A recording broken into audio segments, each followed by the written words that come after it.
आइए जानते हैं मृगशिरा नक्षत्र में देवगुरु बृहस्पति का प्रवेश का आप पर क्या फलित होगा। सर्वप्रथम हम मृगशिरा नक्षत्र के गुणधर्म को जान लेते हैं, क्योंकि होता ऐसा है कि कोई भी ग्रह जब किसी नक्षत्र में प्रवेश करते हैं तो उस नक्षत्र का जो गुणधर्म होता है वो और उस नक्षत्र के स्वामी का जो गुणधर्म होता है वो स्वयं में समावेश कर लेते हैं। मृगशिरा नक्षत्र के स्वामी मंगल देव हैं, जो कारक हैं ऊर्जा के, साहस के, पराक्रम के। और मृगशिरा नक्षत्र को अगर आप देखेंगे तो ये है कि अगर इसे समझिए तो ये मृग का शिरा, मृग का सिर। अब आपने कभी मृग या हिरण का एक मूवमेंट को देखा है? अति सतर्क, दाहिने बाएं देखते हुए, खतरों को भांपते हुए मृग चलता है। थोड़ा तीक्ष्ण नक्षत्र है।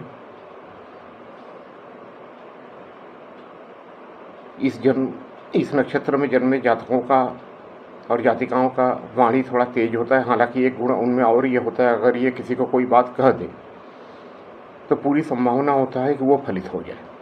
इसलिए इस नक्षत्र में जन्मे लोगों को बहुत ही सावधानी पूर्वक बात करनी चाहिए। बहरहाल ये तो अलग विषय हो गया। अब मृगशिरा नक्षत्र और मृगशिरा नक्षत्र के स्वामी मंगल देव का क्या असर गुरुदेव पे होगा। तो एक तो जो गुण देवगुरु में समावेश होगा वो है ऊर्जा का और तीक्ष्णता का और साथ में सतर्कता का। और मृगशिरा नक्षत्र का एक और गुण होता है कि ये स्थायी फल देता है। कोई भी कार्य किया जाए तो उसमें एक स्थायित्व होता है। तो इन गुणों का समावेश देवगुरु में होगा। और आगे फलित जो मैं बता रहा हूँ आपके जन्म नक्षत्र के आधार पे है। अब जन्म नक्षत्र क्या चीज़ है? आपके जन्म के समय चंद्रमा जिस नक्षत्र में होंगे या हैं वो आपका जन्म नक्षत्र है। ये आप अपनी कुंडली से बहुत आसानी से पता कर सकते हैं। जन्म के समय चंद्रमा जिस नक्षत्र पे होते हैं वही जन्म नक्षत्र होता है। मृगशिरा, धनिष्ठा या चित्रा है तो इस अनुसार आपके जन्म नक्षत्र पर ही देवगुरु का संचरण होगा। इसका फलित ये होगा कि ये समय आपके लिए शुभाशुभ मिश्रित होगा। बहुत अधिक इसमें आपको फ़ायदा भी नहीं होगा, बहुत ज़्यादा कोई नुकसान भी नहीं होगा। इसमें होता क्या चीज़ है कि स्वास्थ्य संबंधी परेशानी थोड़ी आती है, तो इसलिए स्वास्थ्य को लेकर सचेत रहिएगा। स्वास्थ्य संबंधी परेशानियाँ आ सकती हैं और अपनों द्वारा विरोध होता है, तो इसलिए अपनों से थोड़ा सावधान रहिएगा। इसमें अपनों के द्वारा ही अपमान होने के संभावनाएं होती हैं। अपनों द्वारा विरोध होता है, अपने ही लोग साथ नहीं देते हैं। तो हालांकि देवगुरु बृहस्पति कभी भी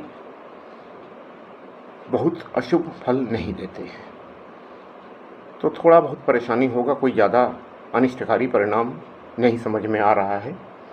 और बहुत ज़्यादा परेशानी अगर आपको समझ में आ रहा हो तो गणेश जी के बीज मंत्र का जाप कीजिएगा और किसी मंदिर में हरी सब्जियों का दान कीजिए, तो ये समय उत्तम होगा। जो भी परेशानियां आ रही होंगी वो समाप्त हो जाएगा। मृगशिरा, चित्रा और धनिष्ठा, यदि आपका इनमें से कोई भी जन्म नक्षत्र है और आपको ये लगे कि मानसिक तनाव बढ़ रहा है, मानसिक अशांति बढ़ रही है, या आपको ऐसा महसूस हो कि समय प्रतिकूल होता जा रहा है, तो आप उपाय स्वरूप नित्य गणेश जी के बीज मंत्रों का जाप करें और प्रत्येक बुधवार को मंदिर में दक्षिणा सहित हरी सब्जी का दान करें, तो जो भी परेशानी आपके समक्ष आ रही है उसका निवारण होगा, समय आपका अच्छा बीतेगा।